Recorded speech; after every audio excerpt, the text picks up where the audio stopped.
NBC7's Nightly Check-In is sponsored by Bill Howe Plumbing, Heating and Air, Flood and Restoration. We know how. Well, it looks like a big breakthrough in the fight against the coronavirus. Pfizer says its vaccine is more than 90% effective. But how long will it be before it is distributed? That's the big question. Thanks for joining us on the Nightly Check-In. I'm Catherine Garcia. Pfizer's experimental vaccine was tested in 40,000 people so far. Volunteers who received 2 doses saw 90% fewer cases than those who received placebos. It's a much higher efficacy rate than most experts actually predicted. The results are promising but also early. The trial still has to be completed and the vaccine submitted for FDA emergency use authorization before it can be widely distributed.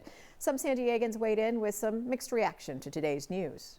I trust Pfizer. Pfizer appears not to have been in the warp speed transition period with Trump. It's being worked out in Europe as well as in the United States. We might not know the side effects from it for, years down the road.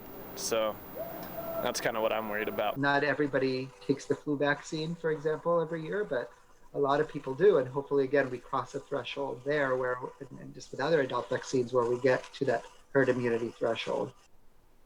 Pfizer's experimental vaccine does come with some logistical challenges. It has to be stored at very cold temperatures and will require 2 doses. Pfizer says it will apply for that emergency use authorization from the FDA this month. News of a potential vaccine can't come soon enough, of course. Tomorrow, San Diego County will be finding out whether we slide into the state's most restrictive tier, the purple tier. Last week, the county's case rate was 7.4 per 100,000 people. That would have to drop below 7 in order for San Diego to stay in the red tier. That's where we are now. As you can imagine, businesses are bracing for that potential bad news that comes at a terrible time. Now it's a little more unpredictable. Now it's getting darker earlier, right? So a lot of things don't play in our favor, and there are a lot of different variables that we have no control over. So, like you said, it will do that. We will probably have to cancel the class or 2. So that's the problem. That's where we're really going to take a hit, just with all the different variables and all the different things that we have no control over. A move to the purple tier would also impact museums, including all of the ones at Balboa Park. Many of them have been operating at 25% capacity, but will once again be forced to close their doors. Democrat Todd Gloria will officially be San Diego's next mayor after competitor Barbara Bree conceded in that race. Bree revealed her decision on a video stream this morning, saying her campaign had been hurt by deceptive campaign marketing techniques. Still, she says she's hopeful for San Diego's future. I'm optimistic about our city's long-term future. I urge all of us to understand the challenges and difficult choices ahead that Mr. Gloria and the City Council must make, and that all San Diegans should be at the table to make them. Gloria's win is an historic one. He will be San Diego's first openly gay mayor of color, coming from a Latino, Filipino, and Native American background. Well, it's starting to look like winter in the East County. This video is from the Laguna Mountain Lodge. They had a few inches of snow there right now after our rainy weekend. And in Julian, there was a light dusting, but most of the snow didn't really stick to the roads or the sidewalks. The snow and freezing temperatures in the forecast caused a few districts to call off in-person classes today. What about the rest of the week? Let's check in with Dagmar for your first alert forecast.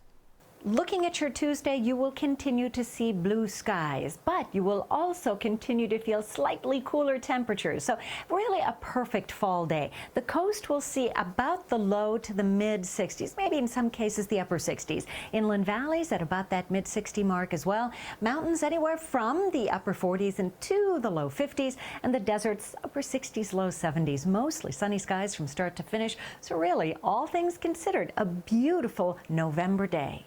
NBC7's Nightly Check-In is sponsored by Bill Howe Plumbing, Heating and Air, Flood and Restoration. Call 1-800-BILL-HOWE. Bill Howe. We know how. Time for a new water heater? Call Bill Howe, San Diego's most trusted plumber since 1980. So whether you are looking at a traditional tank or a tankless water heater, you know who to call. Call 1-800-BILL-HOWE. Bill Howe. Because We know how. Well, the holiday season will be much different this year, of course, as we continue to try to stop the spread of coronavirus. But some holiday traditions are going forward with some changes. Organizers of the Macy's Thanksgiving Day Parade say there will be a scaled-down version of the event this year without a live audience. And for the first time in years, Santa won't be able to greet kids face-to-face. Instead, Macy's says kids will be able to set up a virtual meeting with Santa Claus. As for New Year's Eve, Times Square will be empty, but you'll still be able to count down the final seconds of 2020 from home. We did make a decision that no matter what, the New Year's Eve ball would drop. We all are really going to want to say goodbye to 2020 and hello to 2021. Now, the CDC is recommending that people enjoy their holiday traditions with members of their own household only.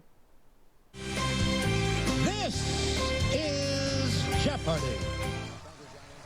Fans across the world are mourning the loss of Alex Trebek, one of TV's most enduring personalities. For 35 years, he was the beloved host of Jeopardy, known for his friendly banter with contestants. He died yesterday morning at the age of 80 after fighting pancreatic cancer for the past couple of years. We heard from one San Diego woman who was set to be a contestant on the game show until show producers called her with the terrible news.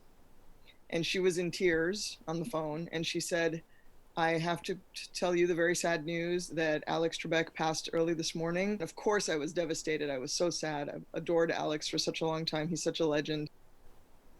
Trebek's last day in the studio was October 29th. Jeopardy says episodes that he had already taped will continue to air through Christmas Day. That is going to do it for our nightly check-in. Have a good night.